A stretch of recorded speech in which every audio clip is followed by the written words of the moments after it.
नमस्कार फ्रेंड्स, मैं हीरालाल आज आप लोगों के लिए एक और वीडियो लेके आया हूँ। फ्रेंड्स, आज के अपने इस वीडियो में हम बात करने वाले हैं हाइड्रोलिक में यूज होने वाली मेन लाइन और पायलट लाइन की। उन दोनों में अंतर क्या है उस पे हम बात करेंगे। दूसरा, कई बार इंटरव्यू में ये क्वेश्चन कर लिया जाता है कि आखिर पायलट लाइन का काम क्या होता है। तो आज आपको इस वीडियो को देखने के बाद ये डेफिनेटली समझ में आ जाएगा कि आखिर पायलट लाइन होती क्या है। बहुत से बार पूछते हैं ये आखिर है क्या पायलट लाइन।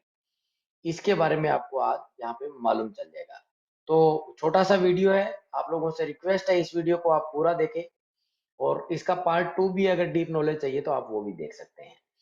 तो फ्रेंड्स, चलिए हम स्टार्ट करते हैं अपना ये वीडियो। इससे पहले कि स्टार्ट करें, जिन भाइयों ने अभी तक मेरा यूट्यूब चैनल सब्सक्राइब नहीं किया है, प्लीज जो सब्सक्राइब करें, अच्छा लगे तो लाइक करें और एक दूसरे से शेयर करें।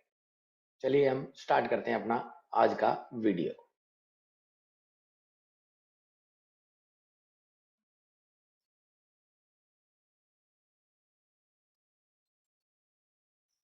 देखिए, मैंने यहाँ पे ये छोटा सा स्लाइड के जरिए समझाने की कोशिश करिए मेन लाइन क्या होती है।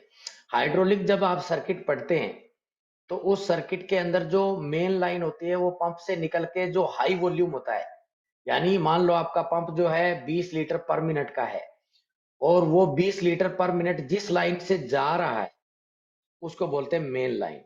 यानी मुख्य लाइन जो आपके सिलेंडर तक ऑयल को लेके जाता है, पंप से सिलेंडर तक पहुंचता है, जिस लाइन के जरिए जिस पाइप के जरिए उसको मेन लाइन या मेन पाइपलाइन बोल दिया जाता है। पायलट पाइपलाइन या पायलट लाइन कौन सी होती है? जो सर्किट के अंदर आपको डॉटेड डॉटेड कलर से दिखाई जाती है, डॉट डॉट होते हैं, वो आपकी पायलट लाइन होती है।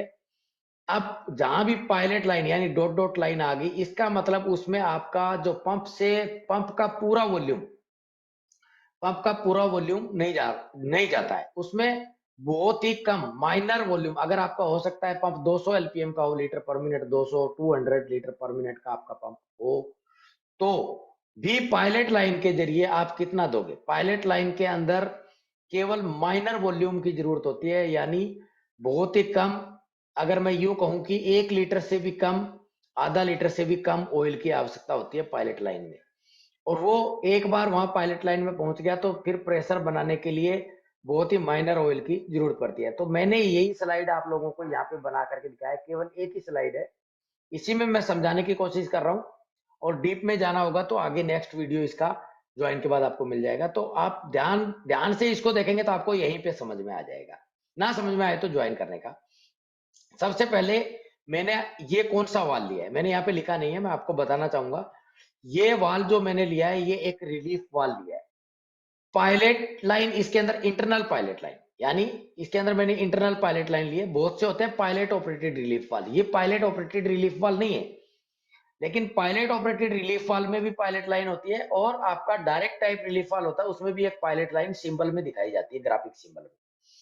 तो अगर ग्राफिक सिंबल देखें तो इस टाइप का ग्राफिक सिंबल होता है और उसके अंदर ये स्पूल होता है। ग्राफिक सिंबल में इस टाइप से एक लाइन होती है, सिंबल तो ऐसा नहीं होता लेकिन लाइन जरूर होती है, पायलट लाइन। अब अगर आपकी पायलट लाइन ऐसी है तो फिर वो आपका काम कैसे करेगा? मैंने यहाँ पे अंदर का जो सिंबल था उसको थोड़ा सा चेंज किया है, अंदर होता क्या है वो दिखाने की कोशिश करिए। यानी ये क्रॉस सेक्शन है, ये क्रॉस सेक्शन के अंदर ही मैंने पायलट लाइन दिखाई। अब मान लो आपका पंप की तरफ से इधर से ऑयल आ रहा है ऊपर से और वो आपका ऑयल टैंक में जाना है। एक्चुअली जब आपका प्रेशर प्रेशर रिलीफ वाल्व काम क्या करता है? जब आपका प्रेशर जो आपने यहाँ नोब से सेट किया है, मान लो 50 केजी स्क्वायर सेंटीमीटर, 50 केजी, अब जब आपका प्रेशर आ जाएगा उसके बाद टैंक में जाना चाहिए। अगर वो 50 केजी ना बने तो आपका रिलीफ वाल्व के जरिए टैंक में ऑयल नहीं जाना चाहिए। और बन जाए तो क्योंकि आपको 50 से ऊपर जरूरत नहीं है, तभी तो आपने 50 सेट किया। जब आपने 50 सेट कर दिया तो उससे ऊपर रिक्वायरमेंट नहीं है। पंप तो आपका वॉल्यूम कंटिन्यू दे रहा है क्योंकि आपकी मोटर कंटिन्यू चल रही है। पंप कंटिन्यू ऑयल दे रहा है तो वो ऑयल कहीं तो जाएगा। जब प्रेशर जनरेट हो गया उसके बाद, प्रेशर जनरेट होने के बाद वो ऑयल कहाँ जाएगा? आपका टैंक में।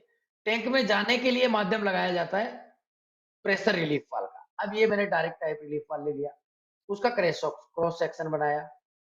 क्रॉस सेक्शन में अभी मैं इसको ऑपरेट करूंगा तो पायलट लाइन कौन सी है? ये मेन लाइन है, ये पायलट लाइन है, और ये आपकी मेन लाइन है। अब पायलट लाइन क्या करेगी, डायरेक्ट टाइप रिलीफ वाल्व के अंदर जो स्पूल होता है उस स्पूल को ऑपरेट करेगी।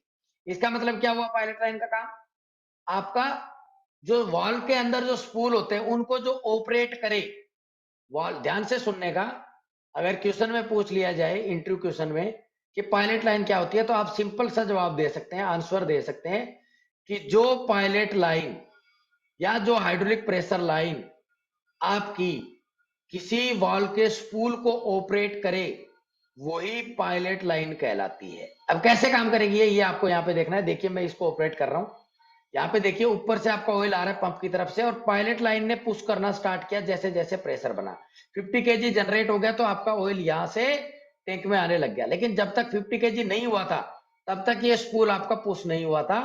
देखिए दोबारा बताता हूं कि इस तरीके से ये काम कर रहा है। देखिए ये ऑपरेट कर रहा है, स्पूल को पुश कर रहा है पायलट लाइन, किस तरीके से कर रहा है आप एक बार और ध्यान से देखिए। देखिए पायलट लाइन कैसे रेड कलर में आपका पुश कर रही है, उसको पुश होने के बाद पायलट लाइन का फ्लो रुक गया क्योंकि वो जनरेट हो गया, इसमें प्रेशर जनरेट हो गया तो ये रुक गया है।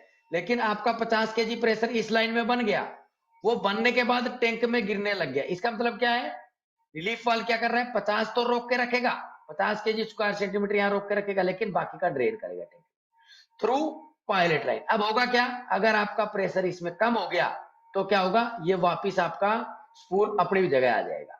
अपनी जगह आ गया तो पंप जितना ही मर्जी आए आपका चलता रहे, जब तक प्रेशर जनरेट नहीं होगा पायलट लाइन इसको पुश नहीं करेगी। पुश कब करेगी, जब प्रेशर जनरेट हो जाएगा, जनरेट होना स्टार्ट हो गया, पूरा जनरेट हो गया तो टैंक में जाने लग गया। तो ये एक छोटा सा वीडियो मैंने यहाँ पे आप लोगों को दिखाया है, इसको आप ध्यान से देखते रहिए और शेयर करिए।